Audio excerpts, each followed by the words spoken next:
You're like, right. Getting in order. Then it's your It's turn. my time. All right, all right. Thank you. So yeah, so this is the time of year that we review our financials mid-year to see where we're at. So in your packets, I sent you some information.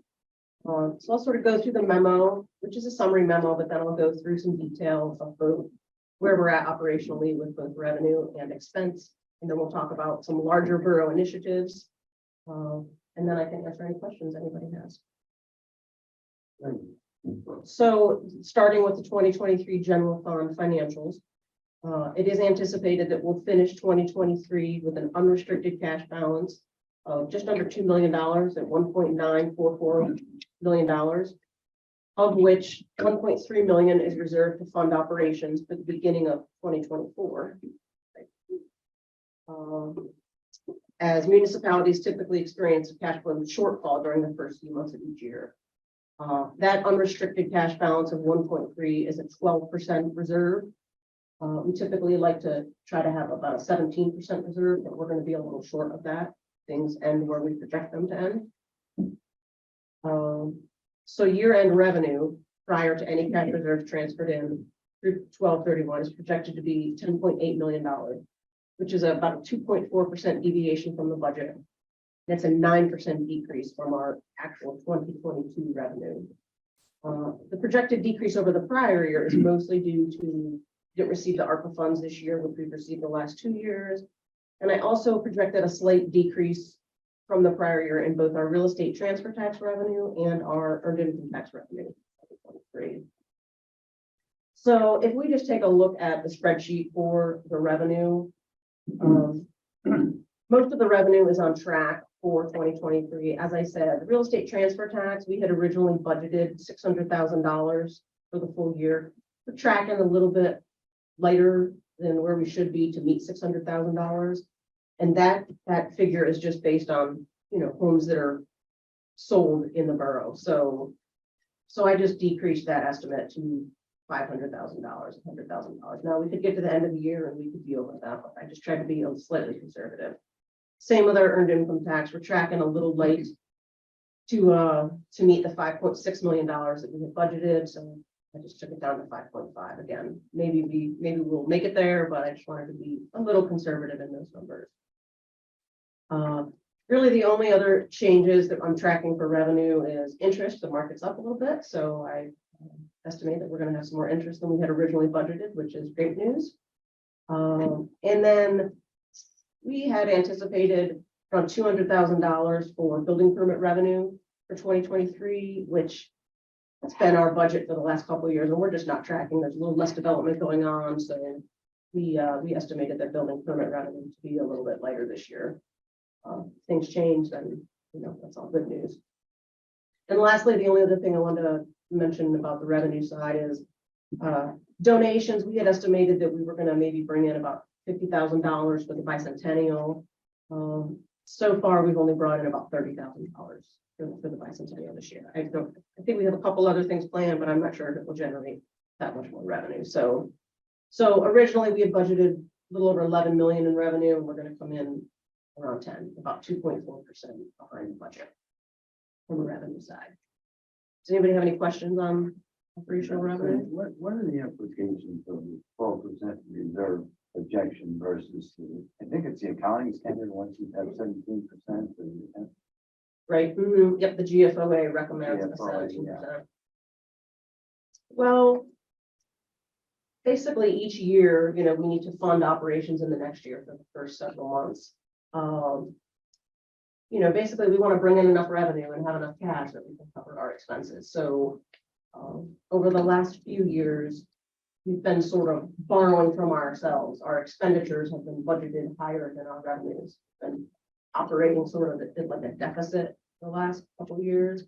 So we borrow money from ourselves essentially. We just use our cash reserve. So we basically just slowly over time depleting some of it.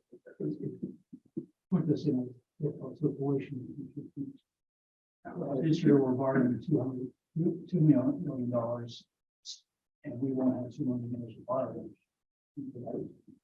So exactly, we just spot on. So next year, if we want to do large projects, infrastructure things above and beyond just normal operational expenses, we would not have the cash to do it based on our current revenue model.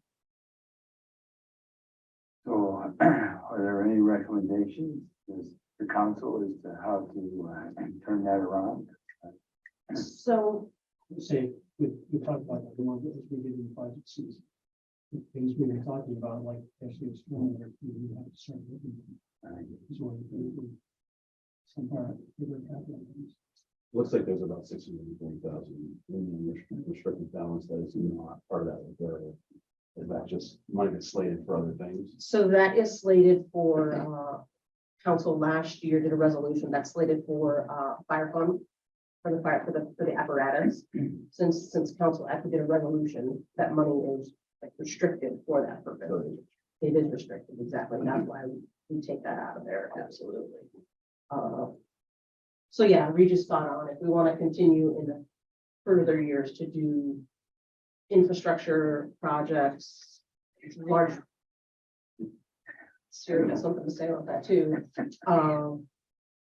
We would need to bring in some sort of different revenue source, whether that's increase the tax base or let's reach stormwater. Tax, whatever the proper language is for that. So it's an issue. Exactly, we'll end this year fine, but it will absolutely be something that will need to be thought about during budget season for next year, absolutely. Stormwater is kind of off the table. Well, The it was authority off is- completely, but now it's potentially back on with some litigation that's going on regarding stormwater authority and the Philippine tax. It's probably not going to be a source for a number of years.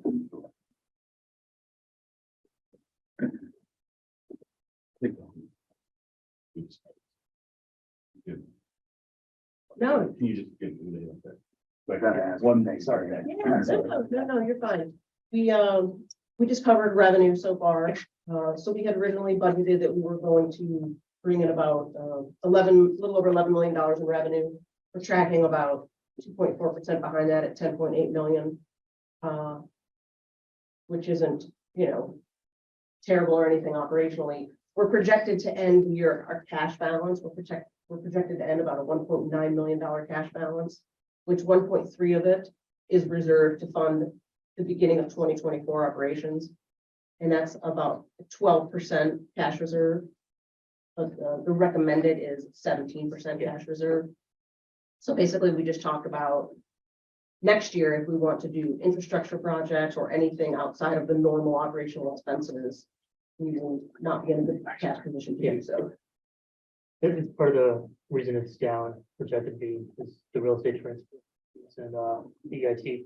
Exactly. Right. Real estate transfer tax is just a function. We projected 600,000. That's just a function of homes being bought and sold. I just conservatively The projected that a real little estate lower. transfer, if a large commercial parcel sells, for example, Yeah. that has a huge impact, so you just don't know it. But compared to prior years, it's tracking below very much. Exactly. And then earned income tax, I just took that down a little bit to be conservative too, because again, we're just tracking a little bit lighter. And then the only other thing really from a revenue standpoint is building permit revenue. We typically have been budgeting about $200,000 every year, and we haven't realized that in the last couple of years. So Tim and I had a conversation, so we bumped that down a little bit. So yeah, those are the major things. So we're on track to be, just under $11 million in revenue. Is the earned income tax behind a little bit on payments, or is it? No? We haven't heard anything from Keystone to that effect. Okay. I mean, there are always possibilities that something was just missed. For example, the June cutoff to be transferred or something. But It could be timing, right? I mean, yeah, how close isn't that last year, for example? This year through June, last year. give me a second to. For EIT, you know, the real estate transfer again. You know, excuse me.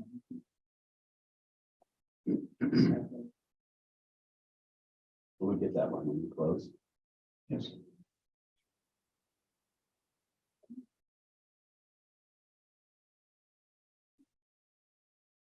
On the capital list, there's a series of items that were highlighted that were, if funds were available, Right. and obviously, Right. take a look at that, I mean, if those weren't in the projections, they were just thrown there. Last year, June 30, we were almost 3 million, 2.985. For now. EIT is year to date 2.4. 2.48. Yeah, I don't know, it's just, I mean, could be a time, right, without looking at the perimeter, right, it could be. You must be able to lower the leadership. But EIT is only wages, right? So Right. if you're non-WC compensation, it's not that. You might have a shift. that's possible. And That's timing. pretty substantial. I'll look at it a little There, bit more. there's certainly things that impact at any given time. We've seen, for example, some communities where somebody gets a stock option in the past, that's Doesn't count. a huge difference. All right, if there's nothing else on revenue, we'll move to expenses. Just to reemphasize that, we do need to take a hard look at budget time and see the implications of that and see if it's changed at that point. We'll be projecting out more than 1 year, certainly by the time to try to. Yeah. There's a lot of things Yeah, that we talked about doing that we won't be able to do. absolutely, Including some things. right, Right, and have to match, right? Right. Yeah, so. right. Operationally, operationally, without even infrastructure projects, for revenue, based on our operating expenses, which is like your normal routine, before doing any stormwater or major renovations to anything, parks, revenue sort of barely covers those expenses Basic operating. as it is basic operating on average. So then to do those other things, right? And the problem is those things are actually part of this. Exactly, right, yes, they are, right, you have to fix the pipes, right, so I shouldn't say, right, just You're basic becoming- paying people and benefits, those sort of things, is what I meant, exactly. Okay, conversely, from the expense side of life, our year-end expenditures are projected at a little over 13 million, $44,900. So 1.4% deviation from budget and a 16% increase over our 2022 actual expenditures. And it includes a transfer of $2.1 million to other funds, $1.4 million for the capital projects, talk about in a minute, which is mostly the Borough initiative, and $700,000 for the fire fund. That's our annual budgeted.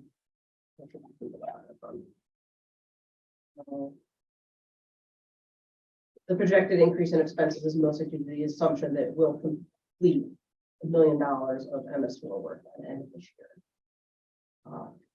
Maybe that will or won't happen.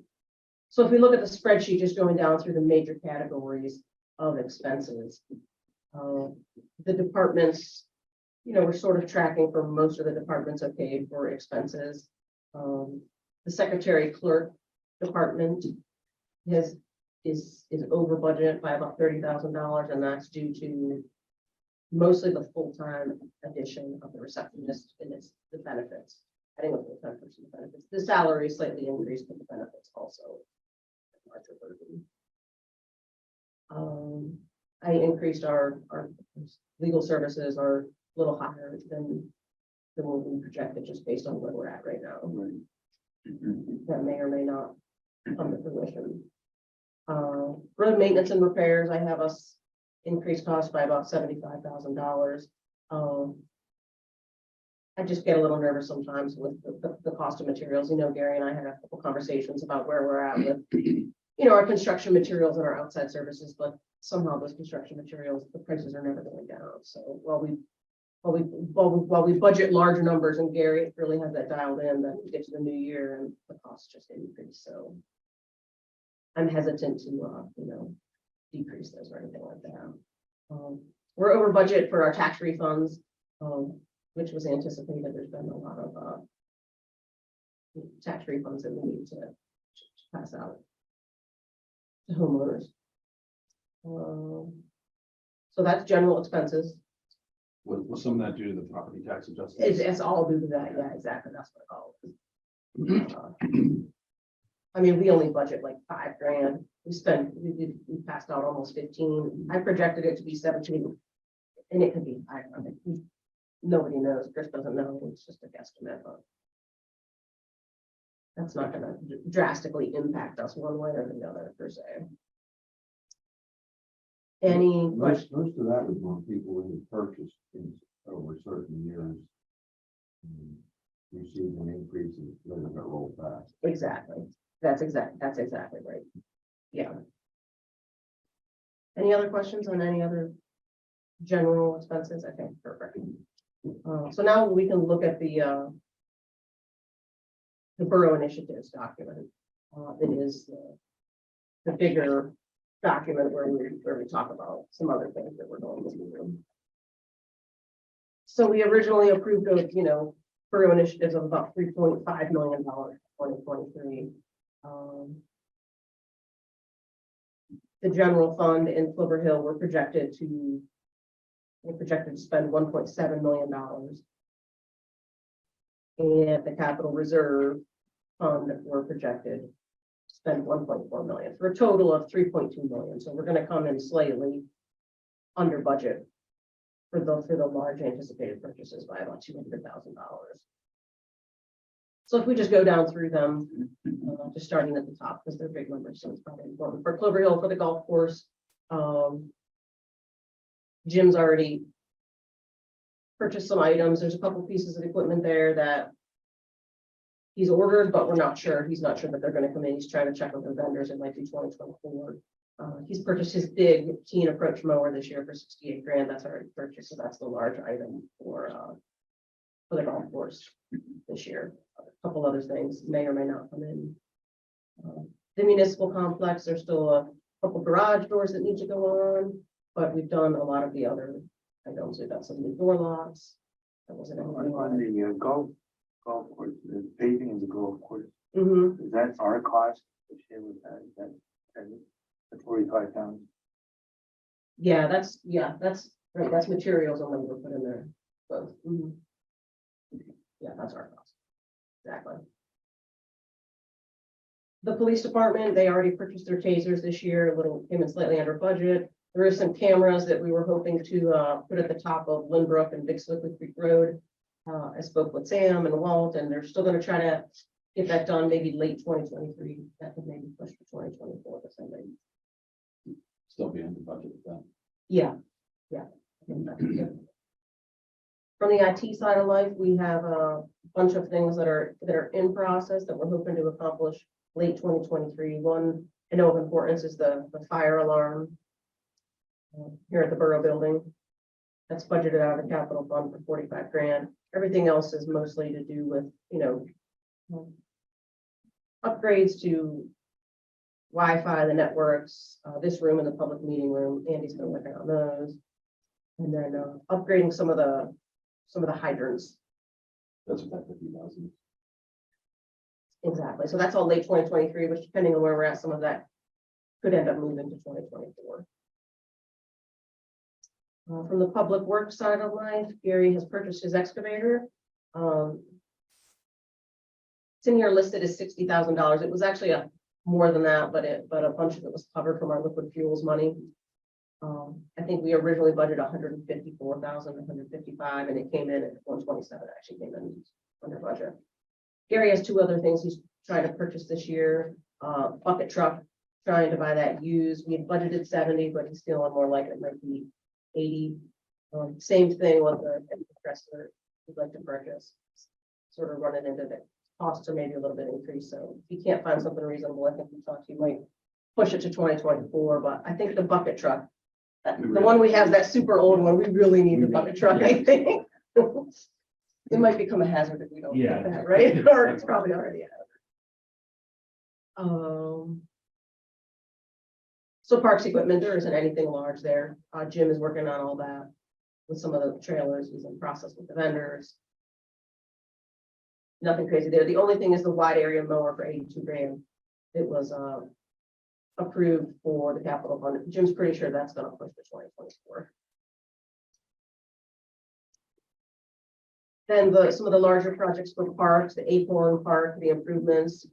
Speaking with Regions Act, we will spend the 250,000 on the pump track and the playground this year, but we'll also be able to submit for I think 50% reimbursement of that grant. So that's about it. Well, depending on how we do, we could submit for all of the 250. They suggest that you ask for 50% of it upfront, kind of help fund what your purchases. I would think we would probably ask for something around $300,000 this year. The Blueberry Park, we had a master parks plan approved for 50, and then some log cabin engineering consulting fees. We think that the log cabin, those fees were actually paid last year, so we don't foresee any increased fees there in the parks master plan. With everything else we have going on, we don't foresee that becoming a reality at this point. Exactly. As far as the stormwater and the MS4 work, we left all that in there as projected because we're thinking that stuff needs to happen. Same thing with our paving. Gary's done some switching around based on the needs and talking with council, but we're still going to hit the same amount of dollars that we projected for paving work. Looks like the curve was a little less though. It was 75,000. Yeah, the concrete curb is less. That doesn't include It's not the same thing. it includes what the actual proposal was, the original bid, which was much less than budget. And we're going to come in somewhere close to that. We don't have the exact dollar. 187, something like It said 174.9 plus 12.6, so probably. Yeah, 187. This does not include the sidewalks along Branch School Road.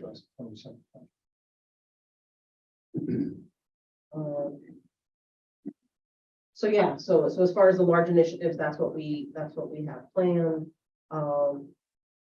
The other thing that I did include, I haven't really done any analysis yet, is the capital improvement plan, the 5-year plan that we have, which is, where each year we have each department look at what the major capital things are. So just as a reminder, as we go through this, we do have our current 5-year plan from 2023 to 2027 includes $21.5 million of major items between, infrastructure, stormwater, capital equipment, park improvements. That includes the paving program. So that document sort of lists out the major things that we anticipate spending money on over the next 5 years. The majority of those we classify as non-operation operations. Normal operations expenses. Well, They're it's a, yeah, they're part of what we have to do. They're considered capital. right, The volume and the fact that they are.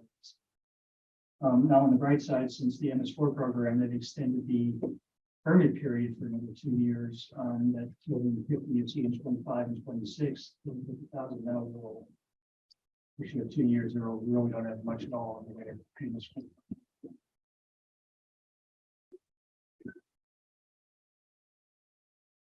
So we're gonna begin the budget process in September.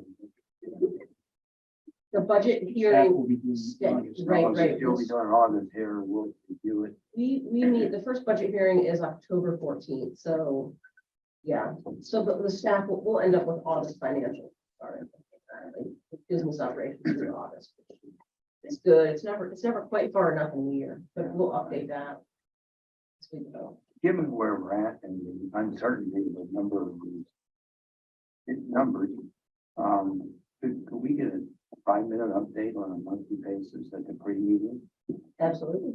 Because I think I'm concerned. Yeah, absolutely. Realistically concerned. And it may not be bad, but not looking real good right now, and I know that 17% is the target, and from a business standpoint, from a corporate standpoint, that's a low number to begin with. Their number of only 17% of your annual income, so. Yeah. So let's take a snapshot if we could. Absolutely, yeah, no, you're spot on, John, you're not wrong about that. Yeah, I mean, being less than 72% could, for example, impact our bond rate. Yeah, right, sure could. Okay. Question, you day. Cindy, thanks, for going all over the detail. Just two questions. First one, I might have missed it, but, this is the revenue and expenditure Mhm. sheets. So the expenses, the debts projected, budgeted for 164,900, but we've only realized 35,000 of it. Is that like a long-term bond obligation that we have, or is that something? fixed? Right, that's the property purchase that we made last year, Okay, the grand property, we took a loan out for, right? so that doesn't vary, the rates fixed. or- Exactly, it is. All right, and then, oh, actually, I was gonna ask, so, I don't know if you have conversations with other finance directors of like other municipalities, like Bradford Woods or Marshall, just wondering just the way of the land, like, how is it going comparably? How are we doing, or how are they doing? I haven't had any specific conversations with anybody with respect to that regard. I can tell you from my interactions that it's to be pretty tight financially everywhere. I mean, we're seeing it, for example, with Marshall and Pine and the Camas not wanting to contribute to dams. And it's not just that, they are concerned about other things. And they don't want to raise taxes, but they're concerned that those are the kinds of things that may cause them to do. I'd be interested in kind of the IT question. Yeah, I can ask them, yeah. We're, Again, it's not unusual to see a timing issue where simply a transfer didn't get made in June that was made in July. Yep. So that's not unusual. Yeah, and I'll check that. with the EIT timing, I mean, it doesn't only include payroll, right, it also includes people that make quarterly payments or whatnot, right? So those are probably not being counted. very well. I think you like the teeth of the market.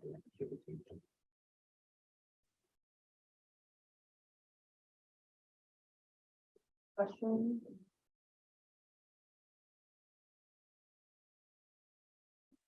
Thank you very much. Thank you guys.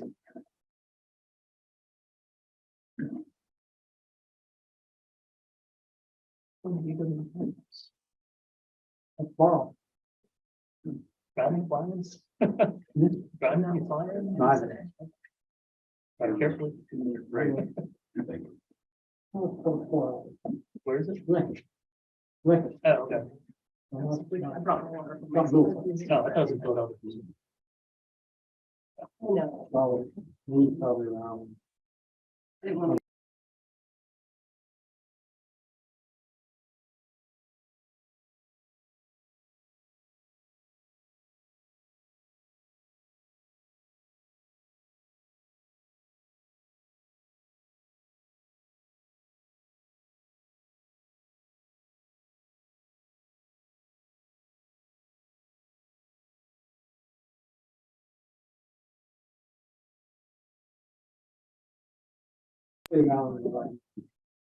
Here 90. I don't know the exact number. That's good.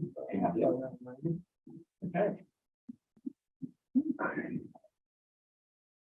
Hello. Oh, this will. Don't have a civil service. Change it. Hey, change it. It's not your last one, is it? One more to go. We have to listen. All right. Yeah. I just want to make sure that's right. I don't. Because they know all about everything that's going on. Only caveat? Mhm. Some visions don't require development and specify.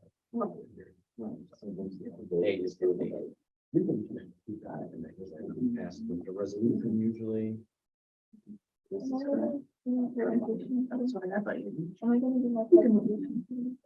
Our work session. Yeah.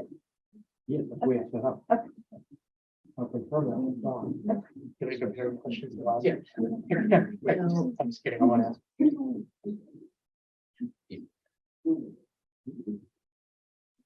Wasn't the last one or is it? That's right. Next one, next, right?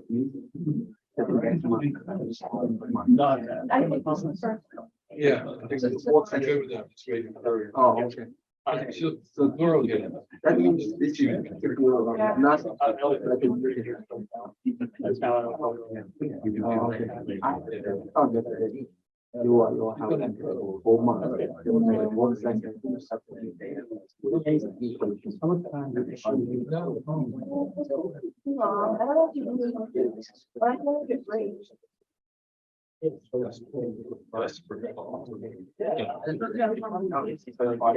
Right.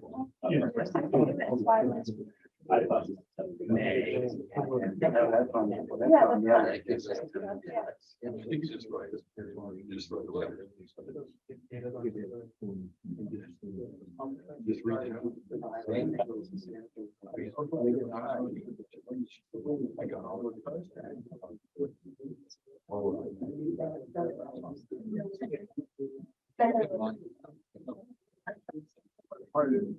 We're just gonna be working. That'd be fun. With the reason about everybody. Yeah. Always is. Okay, Andy, are we good? We're good. Thank you. Everything in order. Completed the mid-year budget review and shared some concerns. No old business today, new business, Bianca, review January 19th, regular meeting agenda. All right, well, we do have some special guests, they're still coming in and that's scheduled. All right, so we'll start out with that. As we talked about before, we don't have any public hearings. We do have the previously introduced and advertised acceptance ordinance for Windsor Court. Got that one on the agenda, motion 5. That has been provided to the residents there as there's further requirements of the Borough Code. Respect to anything else, we did, and we're able to throw together or put together a resolution for civil service changes in advance of the Civil Service Commission's meeting. So the version that you have viewed, they made 1 or 2 small typo changes, but then passed the resolution at their meeting July 10th. So it is on your agenda there as motion number 8. Discussed it at the work session and weren't sure if we'd have the resolution ready by the time of their meeting, but we got it done. So that one is set. We've talked before about the pump ramp, pump track. That's 2 separate contracts, not a design build contract, a design contract and a Minnesota Co-Stars contract. Got those 2 items up on the agenda here. And the last item is with respect to the curbs and sidewalks, primarily the summer fields additions that we talked about before. And snacks, I see the two change orders, Summerfield, one of the 3. Is some portion of that 41,000 going to be recovered from the developer? When you're holding cash from the developer already, 28,000, the idea would be, for the ones that are for the 5 lots or a portion of the 5 lots, there's potential claims against the developer. The other ends of the street are the borough's responsibilities. Sure that we're accounting for that. Isn't 1 or 2 of them going to pay the lease? There are 3 lots that will be developed.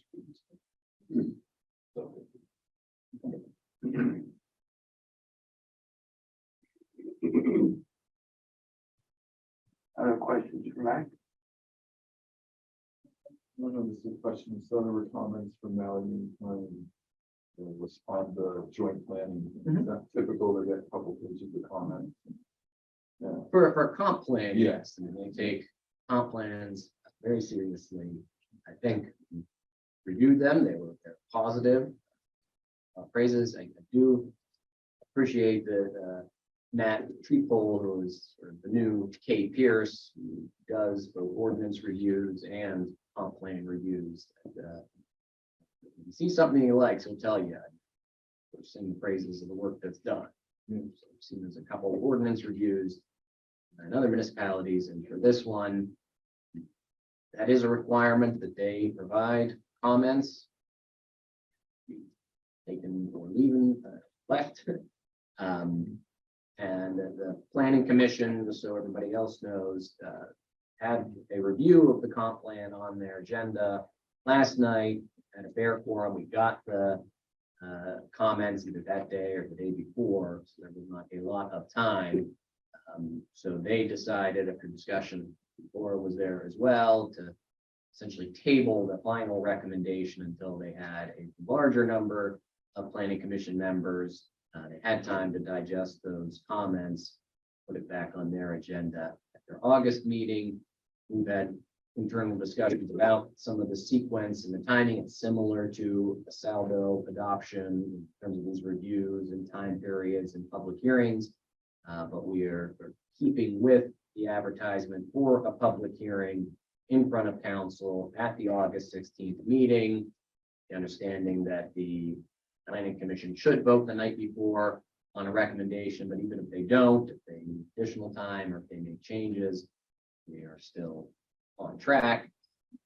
Council just is not under the MPC to adopt a comp plan without a recommendation from the planning commission. So it's in part, but the timing of when they deliver it is flexible. And the county comments are optionally to be resolved or just left alone. There's nothing. I mean, acknowledged. I'm not sure in terms of, there's nothing there that seemed like it was a throw on the brakes. It was only suggestions on how to implement it, and other things, map, et cetera, et cetera. So Those comments were extremely positive, the way I read them, and especially the public interface that occurred during the whole process. I thought was great, and so I was optimistic when I read them. It seems that the one issue, and I think we're all on the same page on that anyhow, is that they kept focusing on the long-range development plan. And that's where we are anyhow, kind of in that process. Yeah, I thought those comments that were kind of falling right into lockstep with what it is that they're looking for. Right, right. Whether or not it's in the joint plan or not, that's what we're busy doing as a whole. Correct. Right, yeah. Very good. I thought it was great, that review.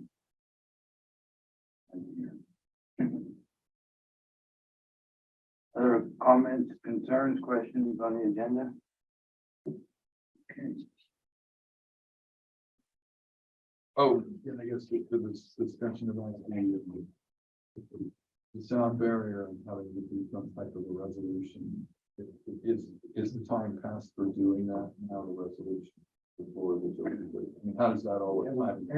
yes, so because it was a late addition, so it doesn't really fall under expenditure of any funds because it's just an application. So at that point, but the Sunshine Act does have the provision that you can have a motion to amend the posted agenda to consider a motion to explain it. So it's essentially a two-step process. One, the motion to amend the agenda.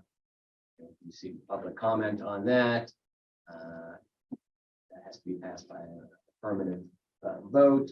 And then two, the motion to take the action. In this case, would be to adopt a resolution authorizing submission of a potential or grant application. We can read it like we do typically in terms of the title. But yes, that was 31st deadline So this is our only. Right. I know we need to, everyone needs to chime in on that, but I just wanted to understand the timing, Yeah. if there were timing issues. Sounds like there are not, so we can go through the two-step process. Right. So if council decides they want to jump forward with that, but I looks like an open-ended resolution, but yeah, it's definitely a resolution. Right, and the only, other tasks are on Kathy, that the next day, sort of the amended agenda needs to be posted on webpage. The next business day. Yeah. Got it. So the same amended agenda, and it would have motion on the resolution, catch up until the minutes next month, but but that's the Sunshine Act the next day. So this is just a bifurcated discussion in my mind. That was the procedural stuff, Yep. and then we can pick up the substantive stuff when we talk about it. I was just curious to figure out how that works. It's so unusual. Yeah. That's it.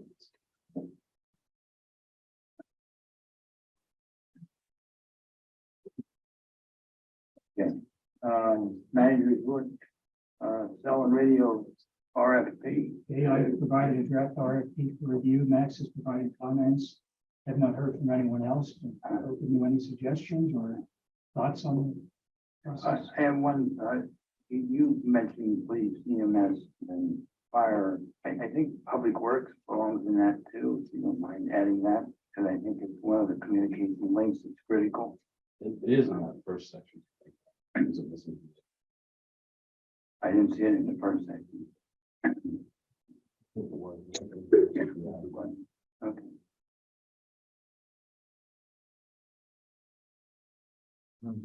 And one other item on that, it implied that the TAC was created for that purpose singularly. The TAC actually was created for multi-purposes, one of which the immediate issue was the cell towers. They're changing. Right, because TAC obviously has done lots of things other than that and will continue to do so, Is the overall concept something that what council was looking for? Yeah, I find it kind of frustrating that, we've been 3 years plus with this issue and now it's going to protract it even further. But I don't have a suggestion for. Again, the way we were looking at it is simply having cell tower providers keep us. We have to decide to get to the tower is the absolute requirement. So, well, that didn't seem like the right approach. Can I offer one comment? When I read it, it sounded like we're gonna give them the study we've already had performed, and we're gonna ask them to evaluate existing infrastructure, back with and then look at what our future needs are gonna be and propose a solution. I'm just wondering, are we giving them enough direction? Like, if you go back to that original study, they gave us like, and I'm shooting from the hip here, but like, if you did solution one, you had 78% of the borough was covered well. You did solution two, and 65% was covered well. I'm just wondering if we should give them a little bit more quantifiable expectation on what we're looking for permanent solution. I mean, so what I'm thinking is thinking you have, how are you going to evaluate? You can have an apple and orange, a grapefruit and pear, and you're going to have to say which one of these is for, they're all solutions, they all offer something, but how are they equivalent? You're saying if somebody jumps in and does solution 3, but leaves 1 and 2 alone, or goes to 2 and leaves, then we don't have anybody to compare. I guess my thought was it would be in discussion with council where you would, I mean, it's something that may change over time. You're trying to look out for the safety of your residents. You're trying to look out for the welfare of the residents. You're trying to look out for the finances. And I'm not sure we're in a position right now to say exactly what we want to do, because we don't know what the options are. If you can tell me what you want to see in the RFP, Tom, I can do it. Do you want to make them do 1, 2 and options 1, 2, and 3? But I didn't think you wanted to limit yourself to the options that consultant gave us, because he didn't take into account other issues that we want this consultant to take into account. Like, do we want to pay for the infrastructure ourselves, or do we want to have infrastructure where we get paid a lease? Those are kinds of things that you have to express. To them. Well, I'm thinking more like the final product in that the coverage it'll offer, like, let's say the fire and police that has to have 100% coverage of the money.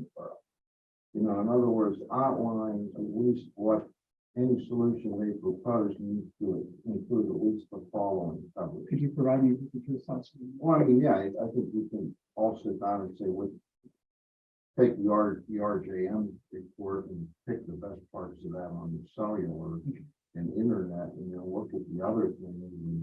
And I'm just thinking about how will you evaluate multiple proposals, and then the other part of that, I remember talking to two of them came in and did a preliminary presentation, and my takeaway from that was that they're, as a provider, they're really only going to offer solutions that for towers or whatever they propose that they can have people lease space on. Right.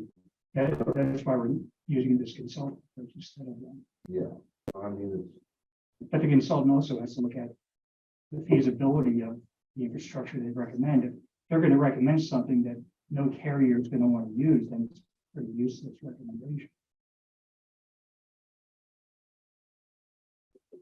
I just don't want, I think we're so far behind coverage wise. Sure. I just wanted to be sure that the proposals we get understand the level of performance that we hope. Do you want to set some kind of threshold? Is that? Not like we're warming up to like, you better have an 85% level coverage or something, because right now we don't even have that, right?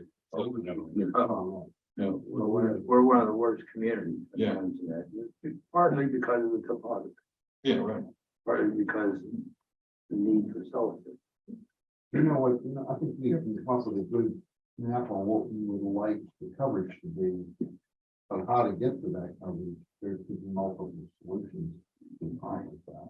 How do you want to get there? Do you want people to provide me with comments, or do you want to wait for the next meeting? And walk through? Well, we need to move quickly, very quickly, but I just think that, I like what you wrote down, but I think that it leaves a little bit more discretion to the people doing the proposal. Sure. to respond to. What I need is input from council on what you want to see in this article. I mean, What if we all take a look back at RJM? Talk about maybe a possible. I mean, it's something we could probably turn around in a couple of days and just use it. I'm not saying tear up what Reach did. It's Right, very, right. It's a very nice template here. well, listen, I just took a stab and you can tear it up all you want. I want to give a little bit more meat to what we expect with the proposed product in the way of coverage. I'll let them figure out how to get that coverage. Okay. I don't think we want to do that. Just give me what you want to see. What are you saying? I kind of missed the first part of it down there because I was there, okay. Great, thanks. So the RFPs, you have not moved on any of that yet until you get more information from the council. Am I hearing that right? Well, there's a draft in our packet. Yeah, right. And my comments, Dennis, Right. were, I like what Reach is proposing. I think it's a good, Okay, beyond that, but nothing. but I just would like to give a little bit more list of coverage result of whatever they're going to propose. I'd like to see that it's going to meet the coverage needs that we determine, not what the vendor. So what's the requirements? I mean, that's basically what it boils down to, right? Which a vendor should be used to, so we just list out what's the requirements table, that's normal. What I'm thinking is, what if we just, you know, how you assign so many points to the proposal based on what criteria is met?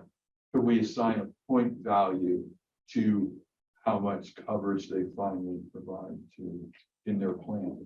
So what the point value is, how much coverage you provide in your plan for engineering for the whole borough, and then feasibility and how feasible, how have you met feasibility? Trouble is they won't be providing it Yeah. until Yeah. we've already chosen a consultant. Maybe to make it simpler, a table of requirements and must have and should have, probably. instead of assigning like 50 points or 70 points, whatever it is.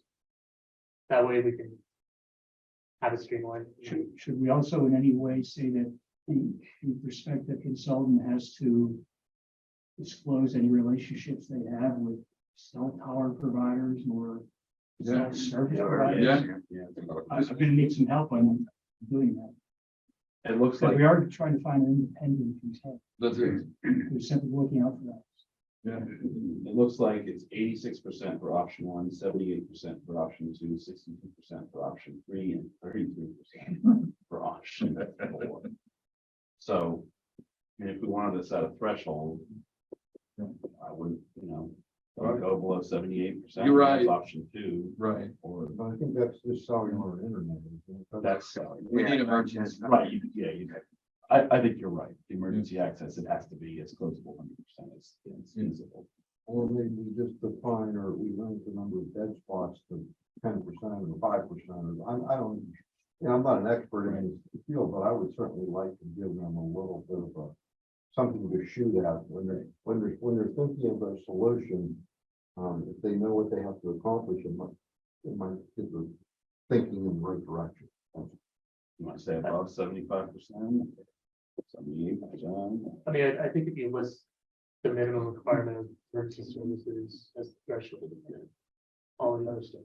When we do that. It will follow. Yeah, it will actually, as part of, I'm presuming as part of presentation to the council and the borough. They'll cover those things. Well, but there are other options for just emergency services. Like this, the tower on Nash, for example. It wouldn't have any impact on cell. So I think if we're gonna set a threshold, we should set a threshold. I would be Maybe that covered. emergency service is harder, it's more difficult threshold than cell tower. That may be, Yeah. you may be right. That's the critical thing here. We can give you emergency services improvement. I think if you said it like Yeah, 75%, because right now we're dying, like we got, we're a mess. Yeah.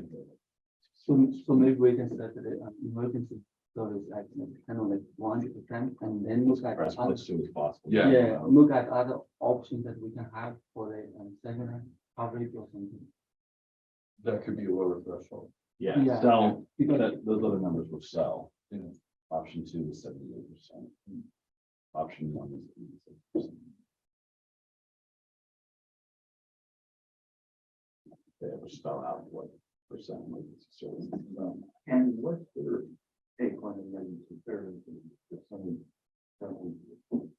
Is it more difficult or less difficult than cell service?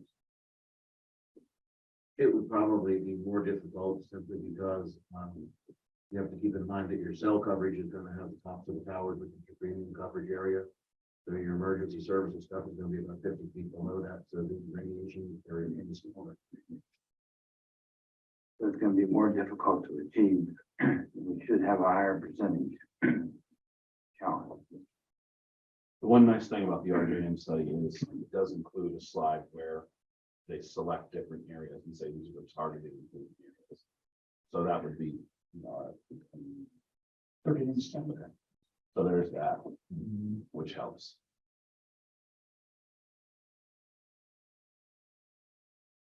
Well, I just think we should specify it a little. I mean, I'm not, you've got to give every latitude, that's decidable, but I don't want somebody who's got 50% coverage and one's at 90%. The one at 90% obviously is going to do more work and have more towers or more small powers and, the little local powers that they finish, They're based off of the big ones. In the response to the RFP, the proposal will not include what the recommendation are received, because that's what we're hiring them with. It's just going to say, for everything you said you wanted to do in the RFP, this is how much we're going to charge.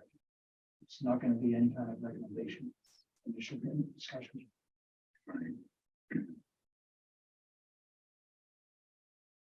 Well, what I'd like to do is just have another day to read it again, see if we can add a few more feet to it. Let's set a deadline on another day.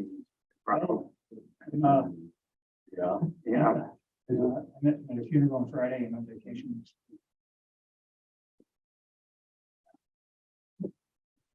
Well, think about it overnight, Tom, let them know in the morning. Yes, if I'll be working. You can send it to me anytime. Depending on how late we get this evening, I'm gonna reread it and see if there's a few places that I could insert some verbiage. All the time. Okay, I just think, I agree. I don't want to get a hodgepodge of various solutions.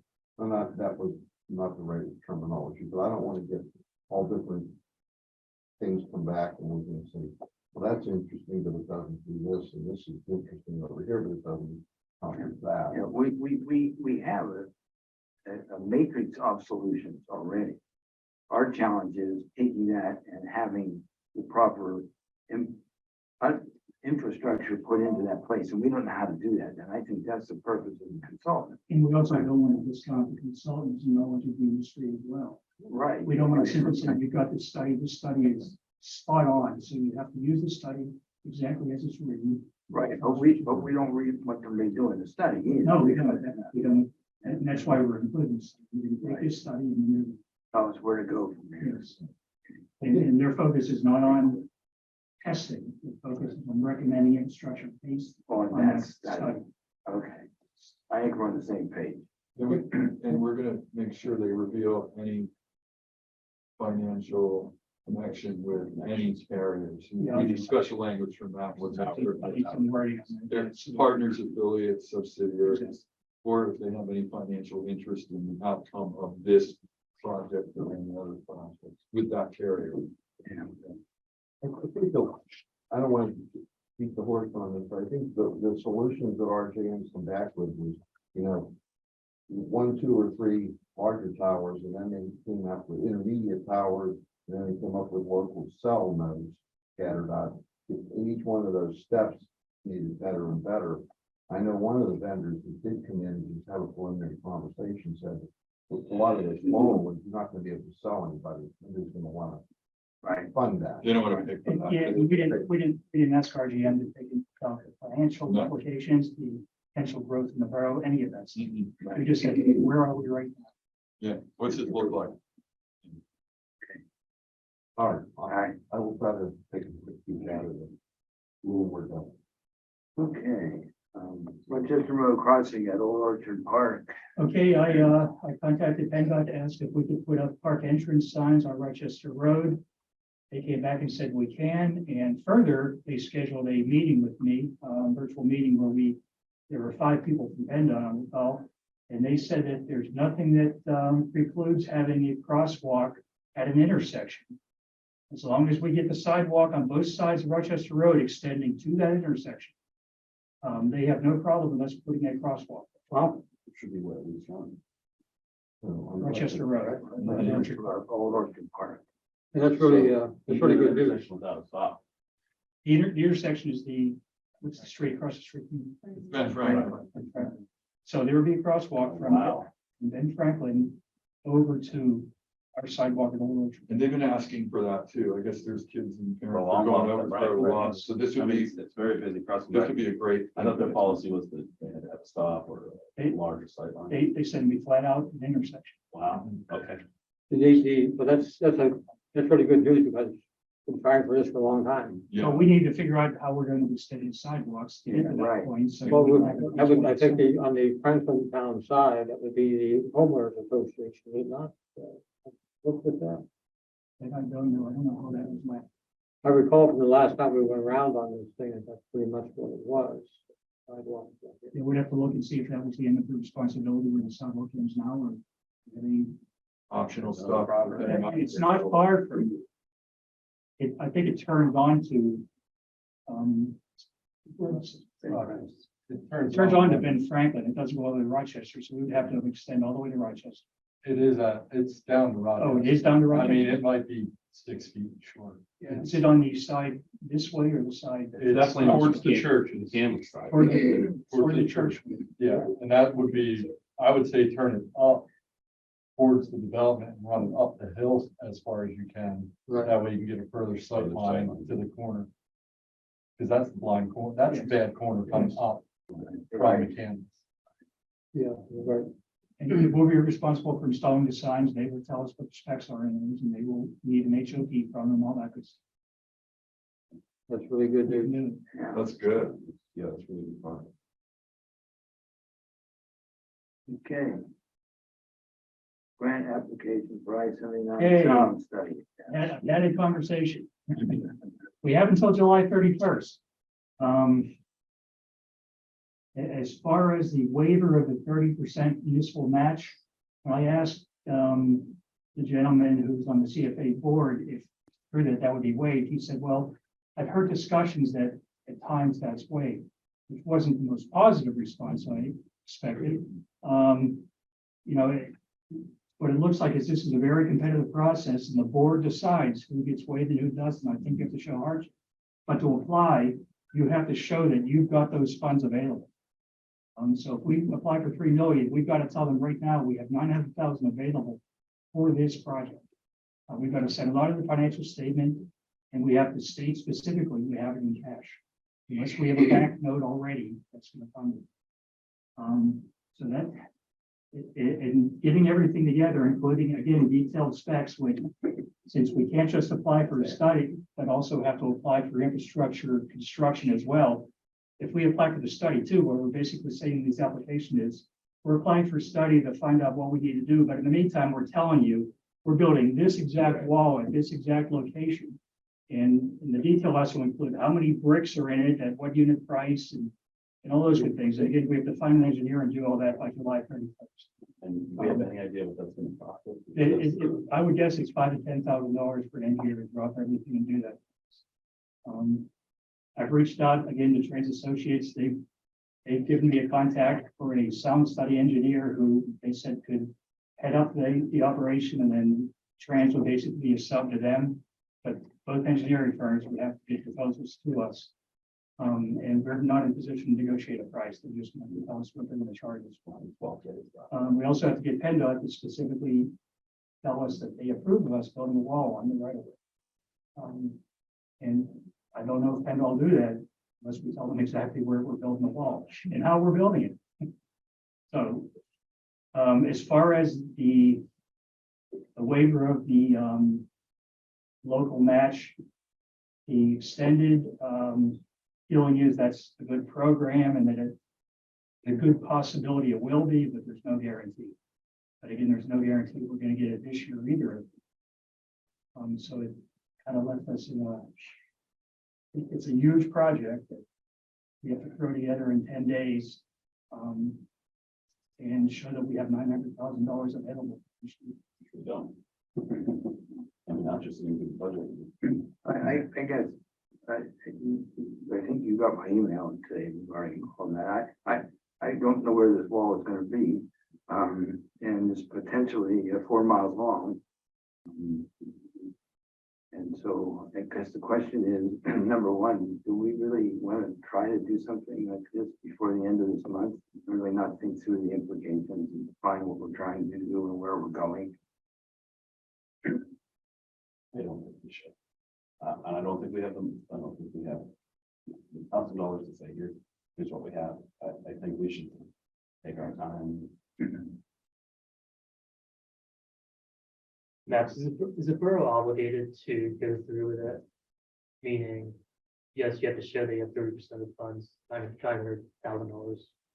Right, so let's say we go through the process, we put the statement saying that, yes, we have this money. However, if it turns out that we don't get a match waiver, the 30% waiver, we're under no obligation to continue, right?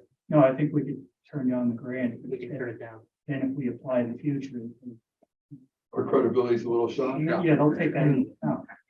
And this 3 million, apparently, in discussions, a representative had with the CFA board member in PennDOT, they're estimating the project would be a $10 million project. So we're only looking at applying for 30% of it this year.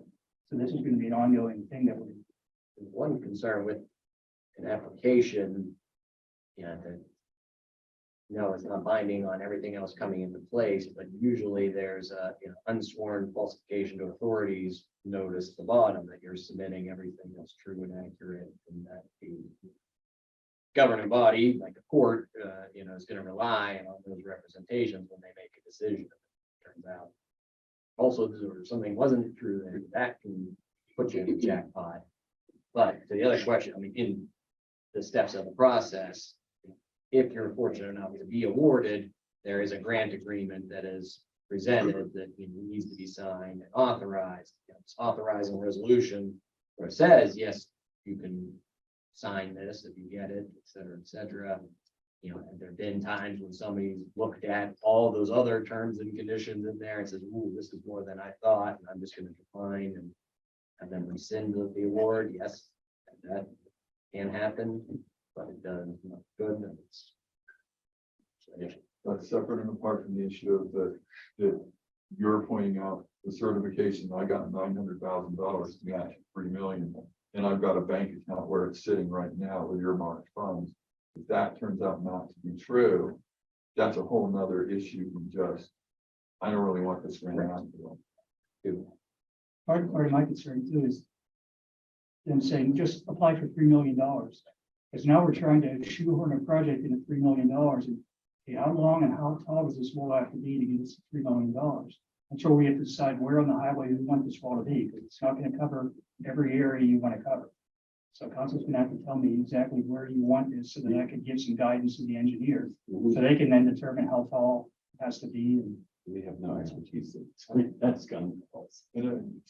Some communities are gonna be upset because the wall doesn't make sense. We just arbitrarily pick the community for the wall. There's a lot of communities, probably 5 or 6 along the corridor there, Yeah. on both sides, north and south. Another part of this is, there's a lot of engineering in that wall, because you don't know what it's sitting on. Is it in a cut or fill area for 170 Island Road? Is it on caissons? Is it on, I mean, strictly from an engineering perspective, it would take a long time to get to the geotechnical, anywhere you're gonna build the wall, figure out what it's gonna sit on. How high it's gonna be will be a function of what's behind it. but what we can do instead, if you want us to pursue getting a proposal for at least having the study done and looking for funding sources for that, so that we can have somebody come back and tell us, this is what we think you should do to take care of this issue. We're in then better shape to go to this program and say, okay, we're ready. We know exactly what we want to do. We know what $3 million worth is going to be. Period. And then it's contingent on, are they gonna waive the 30% next time around? And we, Right. if we could. That might be, Yeah. they might Yeah. continue the program beyond. Yeah, Yes. Yeah. Right. it seems like it's a continuing part of the finance bill. Yeah. And they're doing the budget Yeah. every year. Sometimes it's. I'd be surprised they didn't continue. If it's at conflict. Yeah. Don't know what it's going to be tied to. I'm in awe that PennDOT, is it PennDOT that told you they think it's about a $10 million project? This project, which nobody knows what solution's being solved or how big it is. Well, immediately I'm in awe. when they threw 10 million, I said, is that just a guess or did somebody tell you that? Yeah. They don't know. I mean, so somebody who's sitting there looking at the problem or But they, just, but then they said, we need to help. yeah. To do the, it's just over. Yeah, anything we do is something that's right away, so they would have to approve. Even to do floorboards. Yeah. You know, there's a large section of wall like this that both of my children live at the Little Creek exit by Seneca Valley High School up north. And when you come, if you enter 79, there's got to be a half mile or 3/4 mile long wall that borders those homes there. And it's fairly high, all made out of concrete with steel beams. Yeah. You know, I actually took some pictures of it the other day when I was driving. I wasn't texting, but I was photographing. And actually, my son was, I hadn't started working quite so bad, but I've seen that wall for years, but it's much longer than I thought. It goes almost all the way down to the bridge where the Conquenessy Creek runs in there. It's probably a good half a mile long. And I said, there's a lot of dollars in expense in building. Protects that one side of the west side of 79. So this isn't really getting that you have to do it for things, and you just keep kidding yourself. And also, in my time, there's so many areas, like you pointed out, John, how do you pick one spot? Right. Because there's so many areas, Northmont Farms, has some issues in there, Hunters Point, was blocked. Subway, whatever, yeah, that's gone further. Yeah. But my thought is that anyway, if we need to address this issue, somehow we still need to do it. So no matter how difficult that will be, the problem is there and we have eventually, we need to do something, and because so many people, have kind of like big concern about that. So we cannot avoid this problem, even that is quite big. So eventually we still need to do something, at least, to address this issue.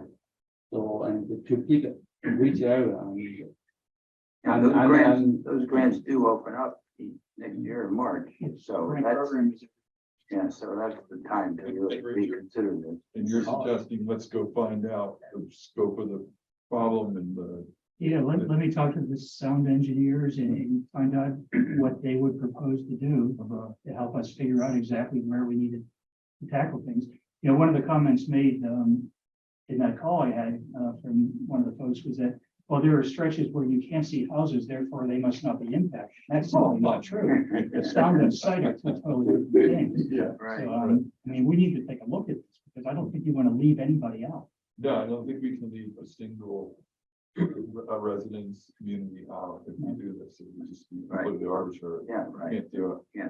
And if it's a grant that's gonna pay for it, especially not leaving somebody out, that would just be weird. I mean, either we're gonna get a grant that's gonna solve the entire problem for all the communities they're asking them to solve. And we're not, you can't pick and choose. Doesn't make sense. What I'm thinking that the sense that some of the communities, have built that some area, before, right?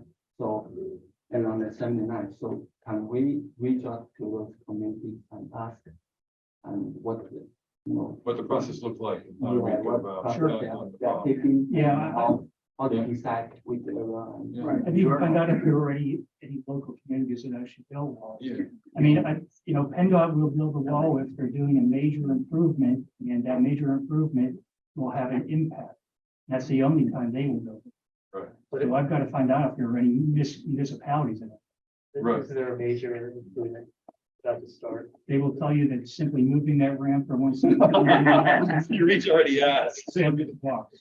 That's not Just, major. That's not major. No, they've already said that. So what I'm thinking is that since and the state has kind of like funding for this one,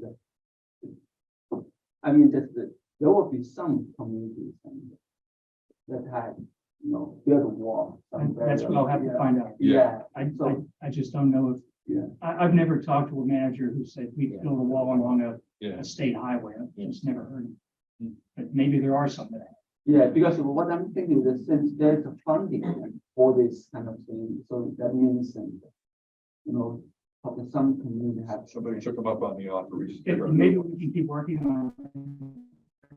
Since they wouldn't have to pay for it. At this point in time, they're saying no. On that, kind of with Harmony. Yeah, and that used to not be a full interchange. That was expanded, I don't know how many years ago. In other words, it was one of those ones like Warrendale. You can get off one direction and get on. Now it's a full interchange. Yeah. Is that what? And I believe the walls went up That makes sense. when there was an improvement to make that a full coverage. That's it. And PennDOT said, they also said that their only requirement when they have to build a wall is to return the sound to the level it was at before they started construction. So they would return it to what it is right now. Which isn't going to help 100%. anybody. Okay. Yeah, that's. Okay, now I will reach out to the sound engineer and get rolling and find out what's Harmony. Harmony, right? Yeah, it's probably Middle Lancaster Township, or I forget, there's a couple of municipalities. Marvin is not like Wexford, I don't think it actually.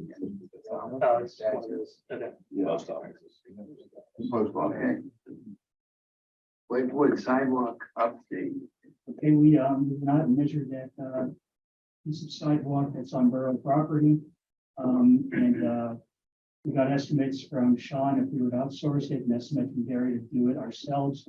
Gary believes we can do it ourselves and fairly quickly for about $8,300, including labor.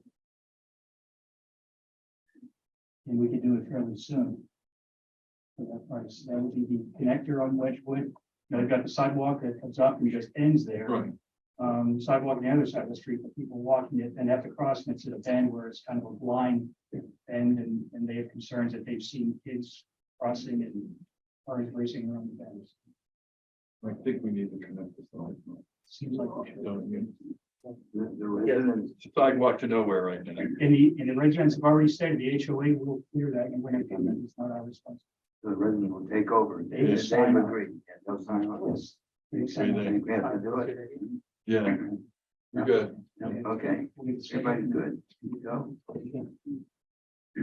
Karen Drive meeting, we received an email from Karen Mazzotti, I think, Mazzotti, who was concerned about the meeting. And she lives on the first part of Franklin Park that connects to Ohio Township, Karen Drive, and concerned about the speed there. So Sam, Yeah, I reached out to, so we have a device called a JMOR. We probably explained it to you. It's a radar over the computer to track it. I reached out to the homeowner to see if it would be okay if we put that up in our yard. I drove past to see if it was a suitable location. To me, it looks like a suitable location. And I sent an email to Officer Poister, who's the officer who puts that up, and asked him to do it either tonight or tomorrow. So I would imagine we would run that for about a week and get speeds and things like that. See what, if there is. her no lot, problem. her property is suitable and. Yeah, she, we need a pole or some large trees, and she has some fairly large trees. They may be too big, but I feel on there we can find a spot for the JMO to be up there. Great. So we'll hear back. Yes, sir. What's a J-Mo? So it's a innocuous looking box that we chain to a tree, and it has a radar and a computer in there, and it tracks the speeds and the directions and time of day. It doesn't speed study. Yeah, It's a real complete report. Yeah, it is. it's got charts and graphs and everything. It's very nice. Nice report. It doesn't give you a ticket. That's what you were supposed to Yeah. do. In the mail, right? Yeah. You got nailed, buddy. Picture you on the wheel. Right, report from council and mayor. Brian, I'm good tonight, thanks. you there? Yeah, just two questions. So community reached out, they have an interest in a stop sign. There's a lot of speeding. Go through the neighborhood. Kind of look at it, it's in Bridge Forest. So they want to know how to approach the borough for a request. Seems like a logical location. What's happening is if there's an intersection and Where's this at? it's Georgetown Drive or Road, it's Pittsburgh Drive or Court. Okay. Um, yeah, I know what's that. There is literally, the road's very skinny, so you'd assume that you would have drivers slow down as they go through. There's a giant median in between. Right. Yeah, middle. Yeah. Planning commission. It's definitely, So there's no stop sign. It's where we're at intersection. Right. Exactly. Georgetown. Yeah, we have to meet all the warrants, obviously. the what? There are certain requirements that have to be met. We can't just pull in. Yeah, So they want to know how do they start the process? What's the best thing to do here? You'd have to get a traffic engineer to conduct a traffic study, which would look at, would do speeds and accident information on it. Okay, And then they would make a decision on what type of traffic control would be approved, and then I think they would go to the borough. The borough would have to adopt an ordinance to erect a sign, and they would have to put a sign up that can matched up with the regulations for signage. So, but yeah, that is a road with a higher volume of traffic than I think they expected. There's office buildings that empty out, as well as a lot of church traffic, and it does come down there. And that was a horrible design with those square curbs and everything through there for for Georgetown, so, that might be an issue or something that. But I know we haven't had any accidents in there, but there may be a speed issue. Okay, so if they want to request it, the first step is for them to get a traffic study for us. Usually we have done them. Yeah. For other ones. They should we've apply had a to stop Borough. sign Yeah. For a while, we've had, no parking ones that the police can do, because they're authorized to do traffic. You don't have to reach out to me. Then The HOA can reach out to Yeah, you. Okay. either that or, right to council or. Okay. Reach out to me direct. Public Um, safety committee. Okay, yeah, I'll look them up. Yeah, public safety committee. Okay. Yeah, the second one, notice at 5 points, there is a turn. So if you're going Rochester going west, you want to go north on Nicholson with a right turn. There's a giant slab of concrete that's brand new. I just was curious why that was kind of redone. Just 5 points, you coming from where? if you're going towards, well, if you're going to Sheets from here, Okay, you go down Rochester, you go right right, on Nicholson. right. That thing that you make right on, there's like some sort of like concrete. Overly. Yes, Yeah. that. There was a replacement patch in there. I don't know what that was for. I come up one day, it was tore out and gone. Yeah. And the next day I come back to run and report they had the concrete poured in. Within probably 2 days, they had the concrete poured in. I just wonder why. And that's state. That's a large- And that's state there. Yeah, that's a state. That's the same, okay. Yeah, Yeah, a while state back, both Westview was ways. looking on water stuff there. That Alright. was a while Yeah, ago, that's the right? only thing I could think is possibility something like to do with water. The more impervious states. Yeah. Okay, that's it. Mayor, Good. Ava, would you like to make your presentation? Should I do it after because of time? Should I do it now? Could you what? Should I do it after or because of time? Should I do it now? You know what, we might, I didn't know we're if you probably wanted- gonna, I know we have to have an executive Right. committee calling, so maybe that's best. Okay, I'll do that. Yeah, because we're really on screen. On me. I'm good. Tom? When I have about 4 items and 5 items, maybe we'll go on afterwards. I can probably use up the rest of the time. Okay. Luke? I do have one. So apparently word is out now about the water district, over on Montgomery. I've had 2 residents approach me that live along this ravine road. They're also interested in getting water. And one of them, at least one of them said they think they're well as done. Should I? just- I'm gonna reach out to the, sorry.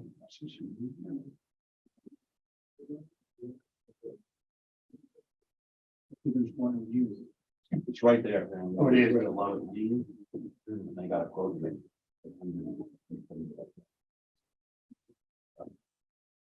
Such a deal. And it's a We'll see what we can do.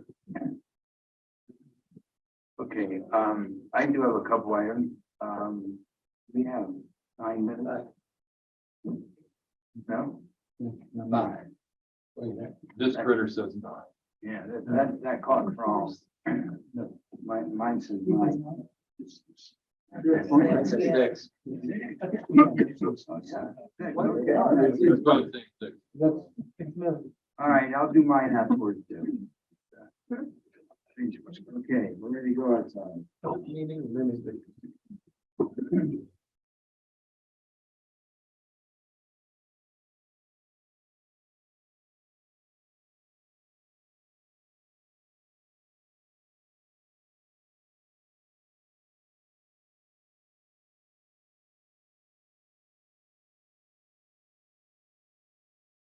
Thank you.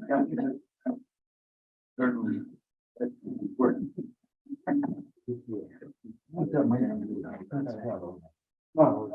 Yeah, I do. Everyone. Yeah, we. The public speakers.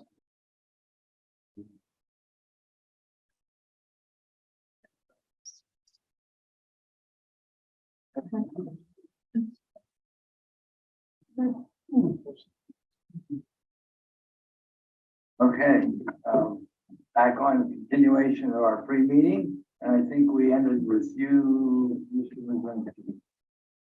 Mr. Schwarzmeyer, okay, yeah, you did complete your comments, yeah. Well, let me just remind briefly, then we can get into the other items. The issue of political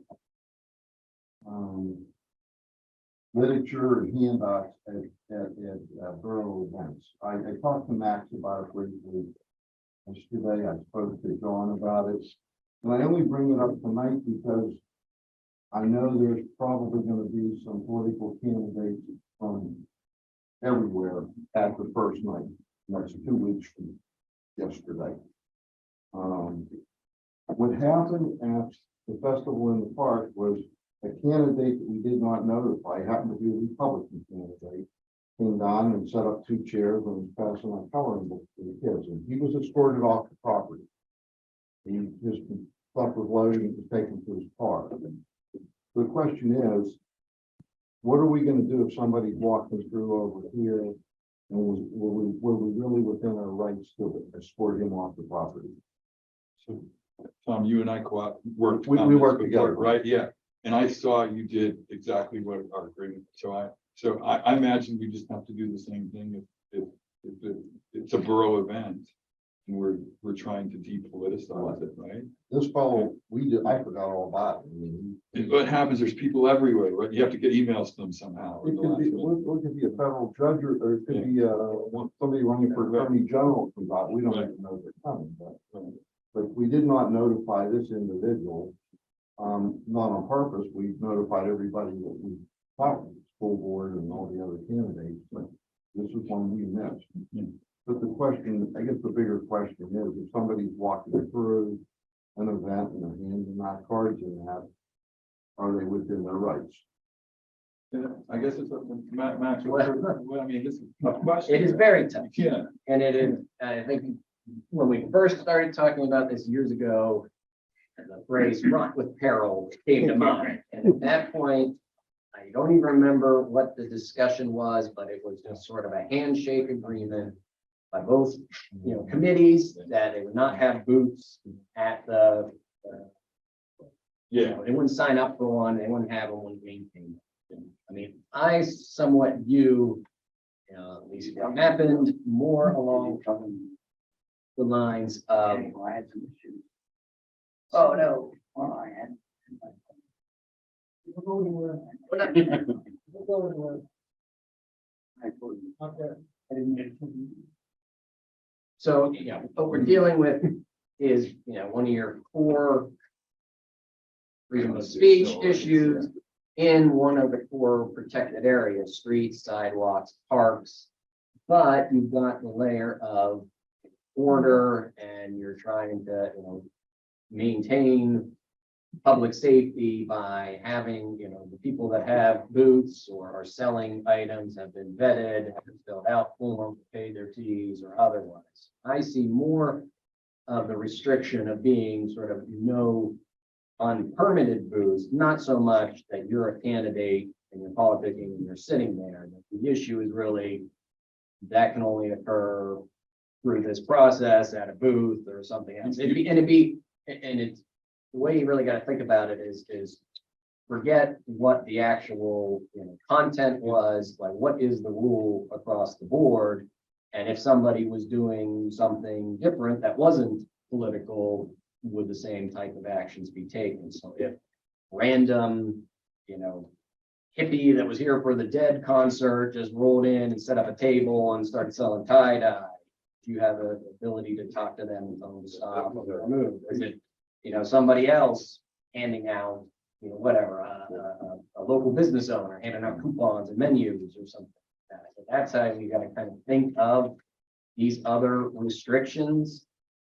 But it does get farther away from what that initial discussion was when we kind of just set up the process of just handshake agreement. Nobody will have a booth and that's it. And we've had to deal with like these 2 incidents. One was somebody else handing out and bringing things, and 2 with this one. So I don't think, and it's kind of a question.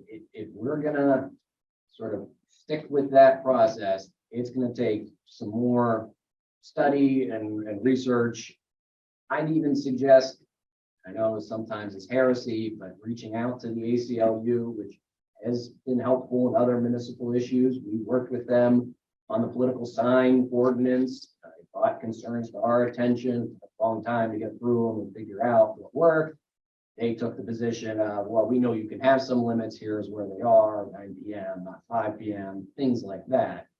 Because I did some checking, what can you do, when it's not really a public park, it's not a protest, it's not, well, it is a public park, but it's not just like sort of open to the sort of general, it is an event that has a certain vision that you want to have control over, and, are you impacting this core speech if somebody is doing that? And, where is the line? And I think if you are setting up almost like your own booth, no matter what you're doing, there's cause for intervention, but we need to sort of tighten it up in terms of a policy and guidelines, so we're not making decisions on the fly and aren't focusing on the content of what somebody's doing and not The restrictions that can be placed are time, place, manner, and content neutral. content. I not look at the content at all.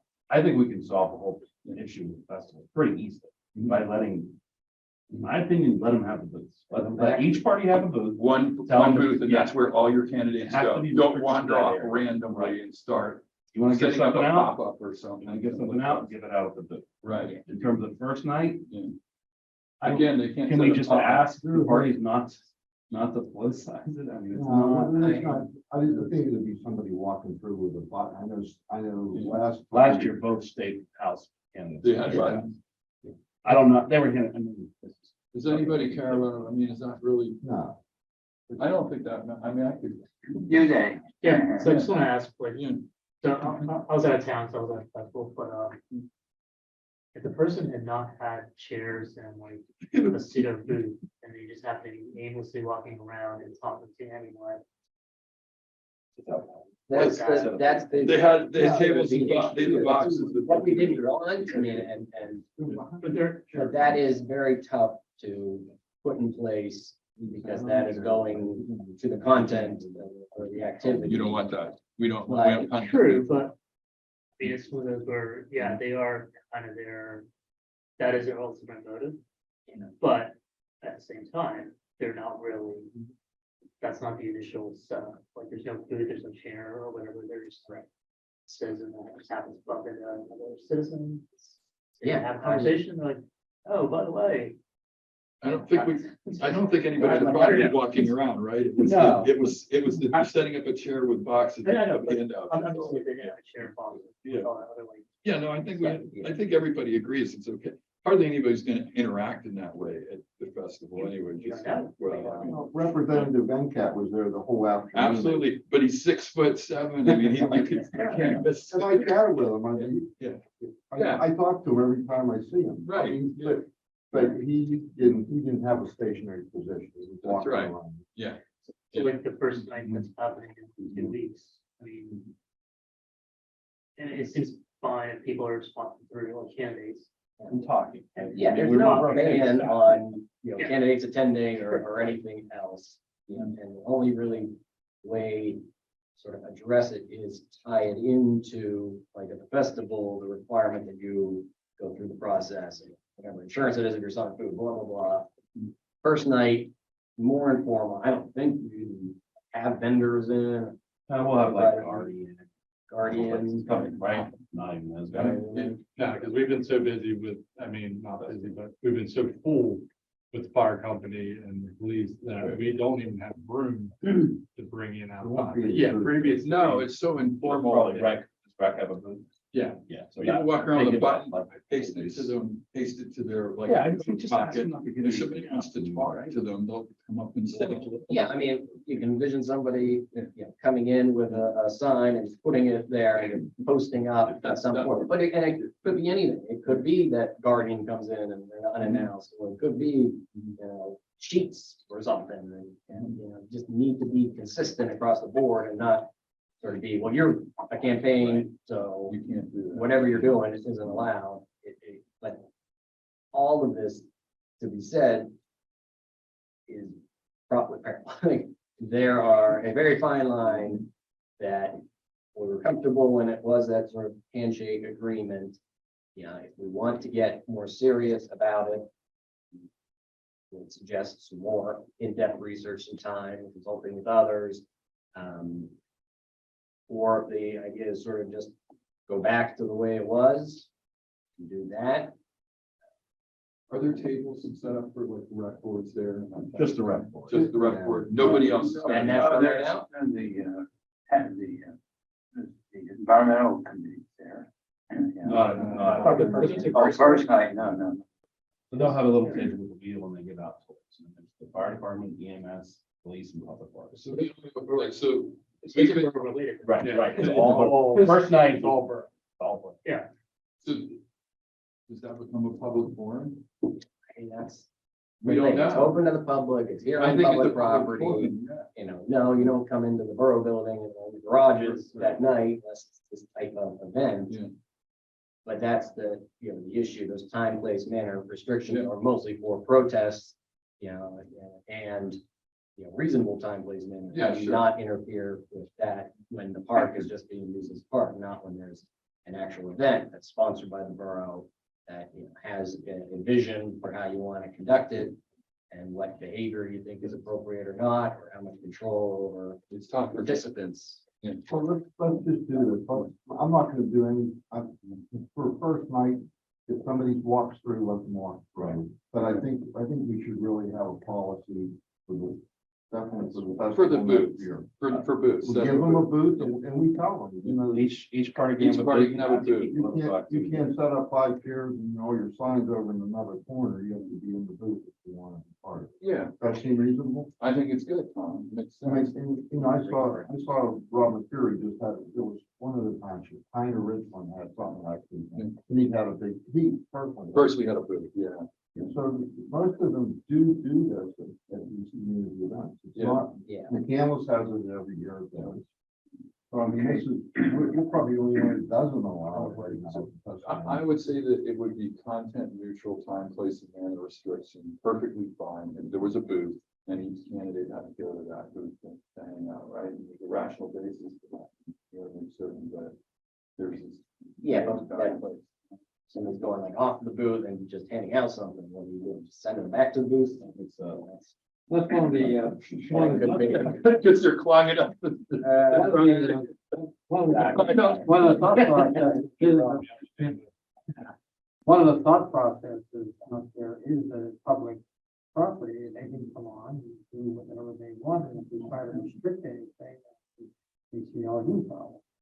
you can, but there are also limits. You can't do anything you want there. You In the can't name of First disrupt- Amendment. Yeah, you can't have a. So we community can, event, you can't do whatever. we can set limits because it's our function. That's what I'm not entirely, because well, you're It's not trying the to look up function. with that, nobody's really talking about, you know, what it's what's like the steps of City Hall, it's the streets, blocking the streets otherwise, assembling in a public park to have a protest. You know, when can you do it? Competing protests on either side, you'd be able to see, you know, but nothing, at least in a quick, I mean, this, like I say, it's not been an in-depth look, but it also showing, well, it's not really issue, that it's a, you know, a flashpoint of, you know, community saying the purpose of this event is celebrate the bicentennial, and it's not a campaign event. It can't be campaigned, like, what if you get somebody that, you know, brings their own soapbox and starts doing a stump speech, you know, right next to the food truck? So that's First Amendment right. You know, that's- Yeah, brought in apparel. We don't have, Yeah. I don't want to take all the seating that we go, I really want to hear what Ada has to say in her presentation, and I don't want to spend much more time on it. I just want everyone to be aware that there's a few people that were up in arms about that, and whether it was right or wrong, I just wanted to throw it back out on the thing. Can I just, Yeah, go ahead. can I just, he was not escorted out by any. Well, He was asked to not hand things out. And then he asked if he could have help returning his items to his vehicle. And that's what, no one ever said leave, no one ever. Well, I saw escorted him you out.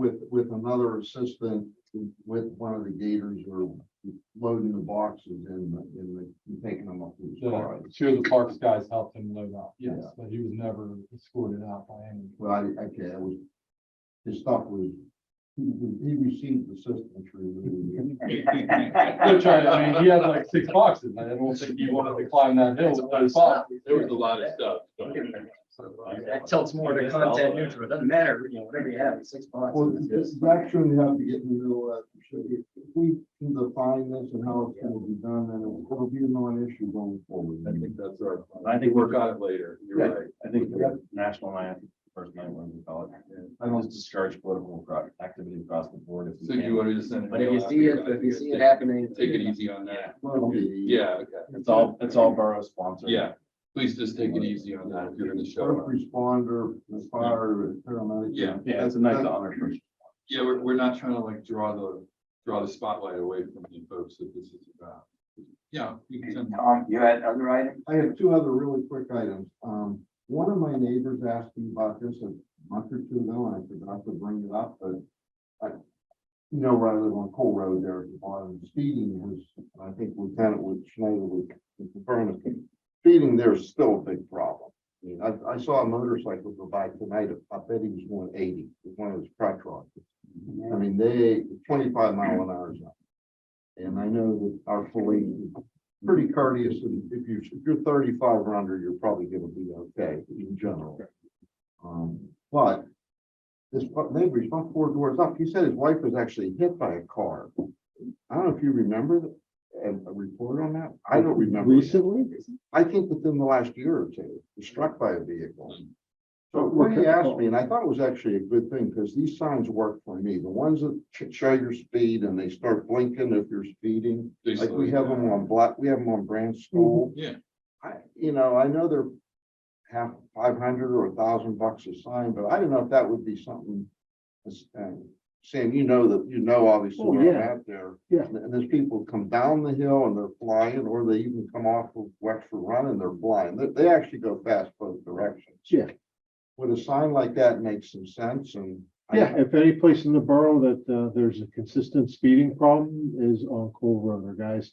We use Tom's driveway, and when I first started, I talked to his daughter who was in 1st grade, and now she's married, got a kid. But yeah, it's been a problem. 36. Yeah, and they do have, they would be affected.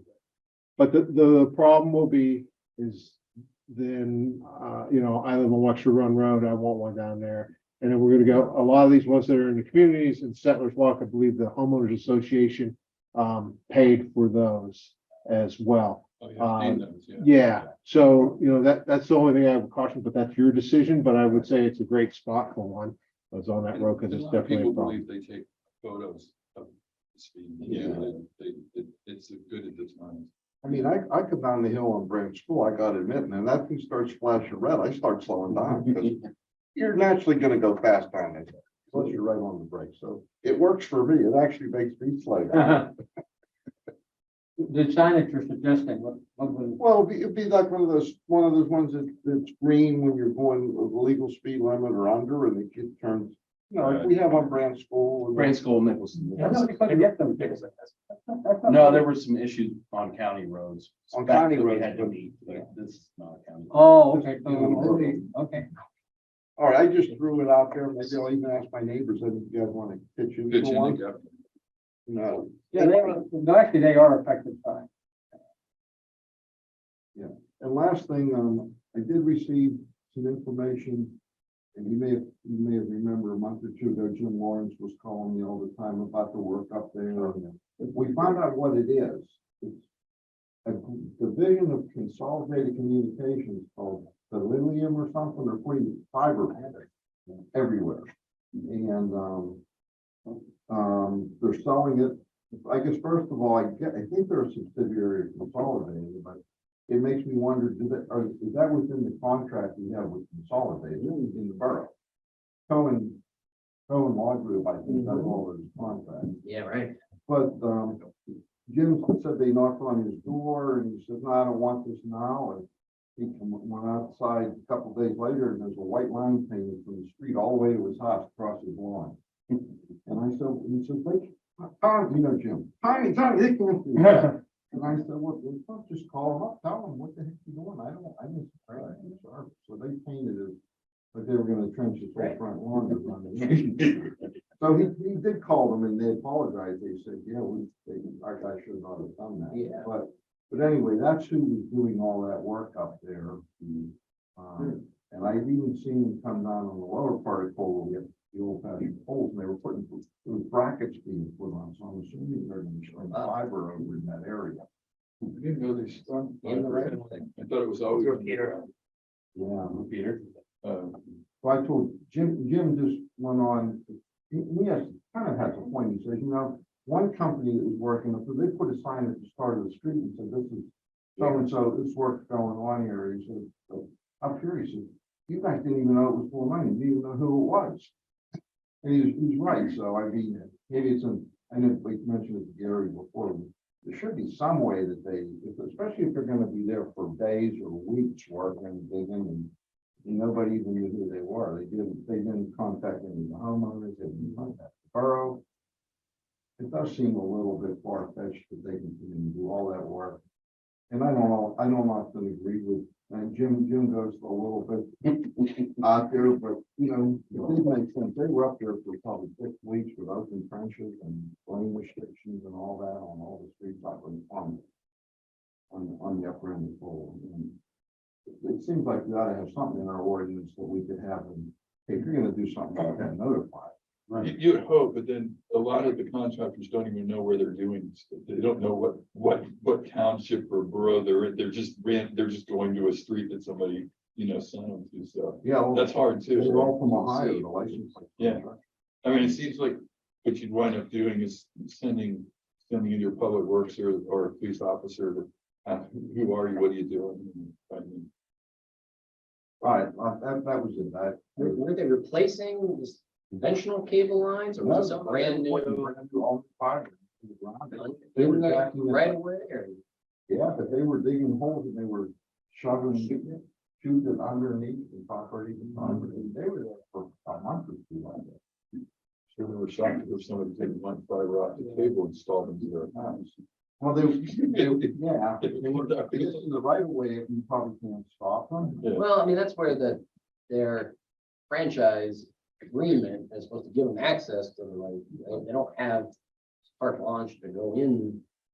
If they're replacing lines, they might, something like that, but it's a little, I don't know that agreement well enough to say, oh yeah, that they have the ability to go in anywhere without any notice, anything like that. I mean, we only have consolidated in part of the borough. Yeah, right? right. On the old North Pittsburgh phone system, portion of it, which I happen to live in, but once you get a little bit further over, you're into the Verizon. Yeah, stuff, so, we have Verizon. yeah. Well, we have no fiber option where we're at now. We have either Xfinity or consolidated. One's coax and one's just regular wire. So anyway, I just throw it out there. It would seem like we ought to have some way that would notify. I don't see if somebody comes up and they're working on a pole for 10 minutes, who cares? But when they're gonna be there for weeks and paving the streets and painting all over the place, I mean. It seems there's a problem with utilities in general, right? And I think, Gary, you might have told me that one of them always calls you, like either MTSA or Western Water, they always let you. Oh, we always, we get notifications through one call system. They just notify you, they notify you to go out and check your utility stuff. That's, they just, one call just notifies all the utilities. They never, very seldom you ever see the names of the companies that are coming in. They just notify and say there's possible communication line or something like that. And then you go out and mark your own utilities. Like MTSA will do what theirs, we do all those gas companies, everybody's separate. So. All right, thank you. Okay. Sorry to take up too much. No, that's okay. I'll try to be quick with my items. Sorry to carve back staff. I wasn't sure whether Tom's items needed your input or not, and not sure whether mine needed to do, but Anyway, last week I had family in, and playing in my backyard with the two little girls and two boys. And a golf ball from the fourth tee landed about 2 feet from my backyard. I lived there since that golf course was put in. I've had balls in there very often. I have a nice little fence there that stops a great number of them, but this is the first time I actually became concerned, so I'm just throwing that out for information purposes. I know that there's a lot of houses that are in close proximity. And I love the golf course, and I don't have any solutions. I just want to alert council that first time I'm concerned. There have been 2 occurrences where people in the golf course have been hit recently too. As part of golf, I suppose. Right. It's just a point for information. I had 2 residents, quite coincidentally, tell me that there are no benches with backs in Blueberry Patch. I'm sure that's a major issue, but I think it's true because I checked it. There's tables, picnic tables, but there's no benches with backs. And a playground area, maybe that needs some fence. So in the process of redoing it back, maybe we can give some consideration. Yeah, I think There is a bench over There's by the one. pond, by the drinking fountain. just one, but yeah, One. the rest is pretty much picnic tables. We're actually buying a half dozen new benches. Okay, with back. So we can allocate a couple over there. Old Orchard, update on the new Audubon Society plan. Yeah, they've recommended we do a controlled burn of the canary reed grass in that area. Unfortunately, you can't just go in and set it on fire and have your fire department around to put it out. You actually have to use a certified grass burner, I guess we'll call it, in the state, and there's only one. And they know they're the only one. We charge a premium. So DCNR has recommended we wait a year because they think they're going to certify more contractors to do that work, and therefore we can get a better rate. And that's the first step we have to take, is burning out all the canary reed grass. We want some trees were cut down. There's some old raggedy cherry trees were cut down.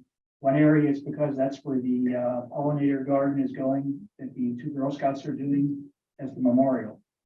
And then on the other side, they're just, again, a lot of them, if you look at the tops, they don't have any leaves, they're dying.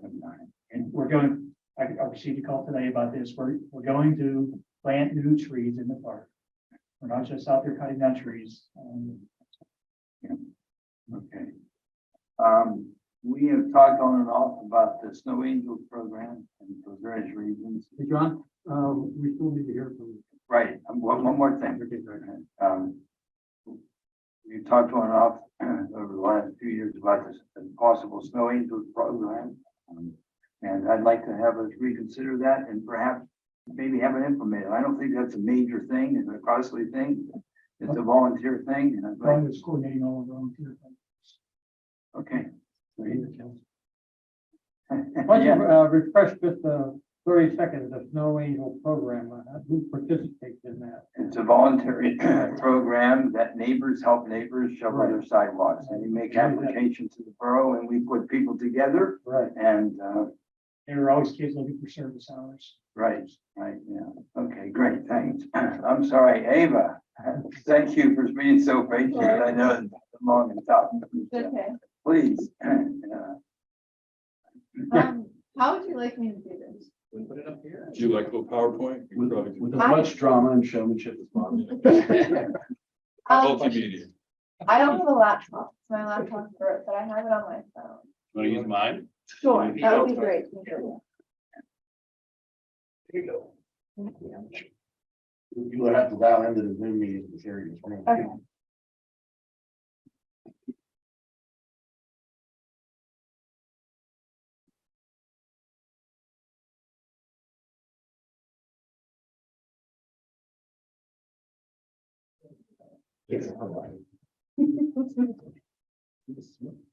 Someone hitting something. It's Embarrassing. anybody's ears, leave a microphone. No. This is really well. I don't know, we want anything, we're Kathy's budget, but I'm over there now. Oh. Here, I can go on work. Good looking. Yeah. So you wanna, Is this being close enough that? It's 500. Oh, yeah. Any difference? the camera? No, it made it worse. I tried everything I could think of over here. I don't know what it is. When this is plugged in, It wasn't that bad. I think I made it worse. Really nasty. Yeah, it's really bad. Anybody in the Zoom meeting on their phone or anything, and they don't have the volume set off? I was always able to go into the old program. I know. You. From the police report. You're like that. Hey, you got the volume and everybody's on online. If you try closing the doors, it might be getting. Drag it over. Now we can't, public meeting.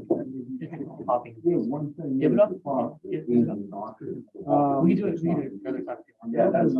Meeting, right? That's fine. I think you can like drag it over. Because I said, to my state. Everything else on my end. And then as soon as I clicked on, like, it just disappeared. It's the same. No. Okay, all right. Yeah. Obviously, you can't do it. It's a little easier on the stuff over. You can drag it over. And then actually like, if it was on Teams. You see me? and it was like edited, here's the audio thing. Share. Yeah. I can put it on Chrome, one can just share screen. One the, one else.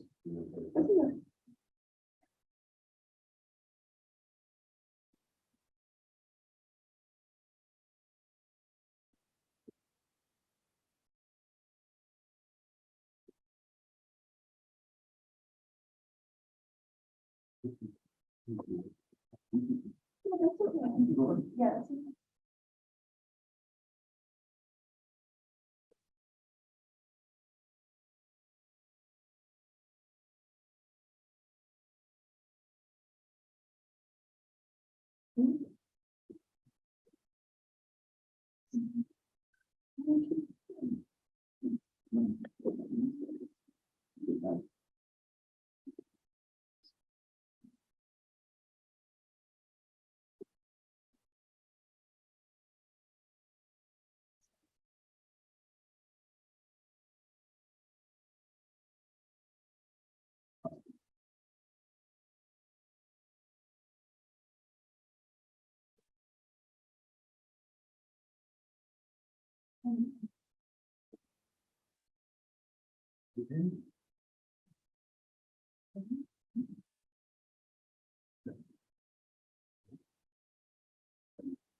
Yeah, I just understood. Yes, sure.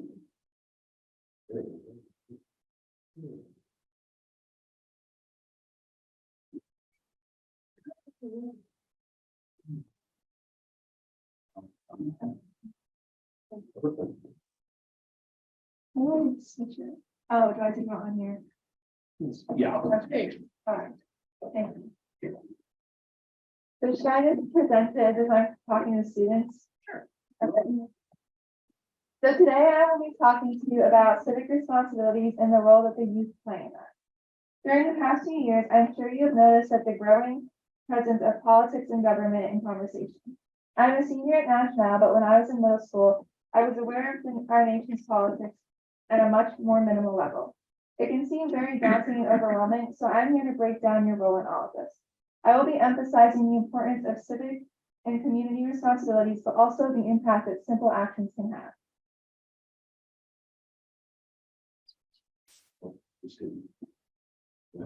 Space. Ah, there we go. Okay. So what is civic responsibility? So the online definition is civic responsibility is an active participation in the public life of a community in an informed, committed, and constructive manner with a focus on the common good. So I'm going to break that down into more understandable terms. So in simpler terms, civic responsibility is getting involved with the community and bringing positive change. Another important aspect of civic responsibility is ensuring that you are using your voice to constructively share both positive and negative things in the community with government officials. Informing our leaders on different aspects of our communities can assist them in making decisions that are of greater need to our community members. So why is it important? Civic responsibility is important for numerous reasons. The first one is strengthening the relationship between government and citizens. So when the community members tell the government what they need and what they can benefit from, and the government is able to deliver that, that strengthens the trust and relationship between the government and citizens. And then a deeper appreciation and understanding of the community and its leaders. The more you're involved in the community and the more you do to help and the more you learn about what your leaders can do for you, the more appreciation and respect and love you have for the place that you live. And finally, preparation for future responsibilities and decision-making. Involvement at a younger age has a positive impact on your political and community decisions in the future because you're more comfortable, you're more informed and familiar with how different things work, and you're more interested because you started being interested at a younger age and have been able to foster that interest. So this is a quote from an alumni at North Allegheny. Her name is Elise Spring. She said, if you don't get involved at a young age, you're more likely to fall into that mindset of I don't do politics because what I do doesn't matter. And there's often a misconception that one kid can't have much of an impact on their community. But if you start from a younger age and you work together with your other students and your other community members, you can bring a much bigger change than you might think.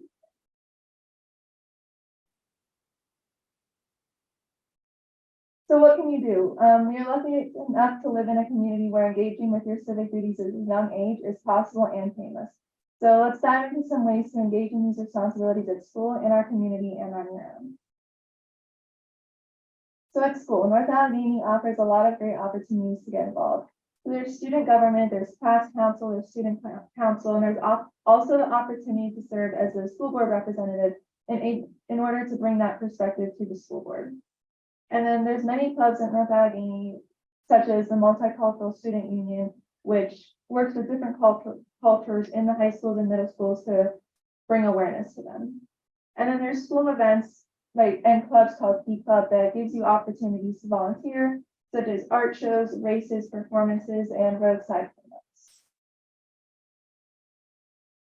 And in our community, you can volunteer in midterm and primary elections as a poll watcher, community service for underserved groups of people, attending community events and committee meetings, and speaking to administration at your school in order to offer them a student perspective. So the importance of committee meetings and community events is you learn what decisions are being made and what topics are being brought to the table, and how those decisions that are going to be made impact you and those around you. So you can give your feedback to your leaders. And then on your own is staying up to date with local government decisions, as I touched on prior, writing to representatives about issues in your community that you feel they should know, that people are paying attention to, and either people aren't happy with them or people are satisfied. And keeping yourself educated on current events that will affect you and your loved ones at one point in your life or another. Staying educated on current events might seem like a simple thing, but it's actually very important. And I touched on this prior when I mentioned Key Club, but there's also a lot of great volunteer opportunities in our community. So nursing homes, you can work with older residents, you can spend time with people that don't have a lot of family to visit them. Roadside cleanups are really great for our community. They provide a cleaner, healthier space to live, along with making it a more beautiful place in general. And there's a lot of drives in our area. Churches host a lot of drives. There's school supplies drives, hygiene product drives, food drives, toy drives around the holidays, and those are things that you can start or get involved in. They're great ways to give back to your community. So there's one thing at the root of all this, and that is what you want your community to look like. So I want you guys to ask yourself these questions. What do you want your community to look like? What do you want to gain from your community, and what can you give to your community? What do you want future generations to be able to enjoy and experience, and what opportunities do you want to pay for yourself and fellow peers? When you ask yourself these questions, reflect on your responses and take those ambitions to shape your civic actions.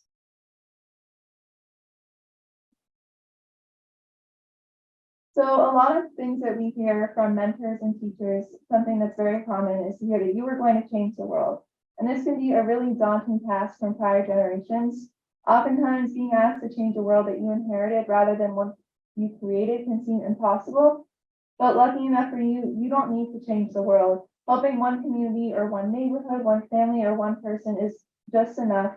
Don't limit yourself to what you can do, but also keep in mind that when people come together to make small changes in their community, they're essentially contributing to the generational effort of changing the world.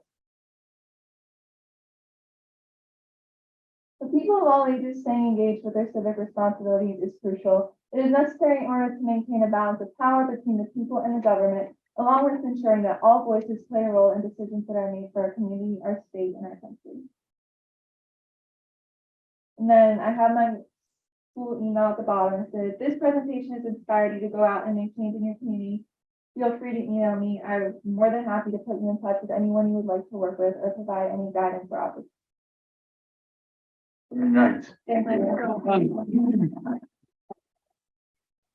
If you have a question, are you presenting this more to students? Yes, I'll be going to the 3 middle schools and speaking during their activity periods at the end of the day, and I'll be giving this presentation to them. Okay, wonderful. You know, another volunteer opportunity, is the fire company. Oh, yeah, okay, I'll add that. Wait a minute, add that. I will. You need a tool too. Yes, and, oh, yeah, anytime, we should make arrangements for you to have a tour, and your family. Okay, So, thank you. Let me know, get in contact with me. And we'll I find a definitely time. will. All right. Thank you. Okay, but thank you very much. That was wonderful. Okay. I think we're done with the regular meeting and the supplemental meeting, and we're going into the executive session. Yeah, you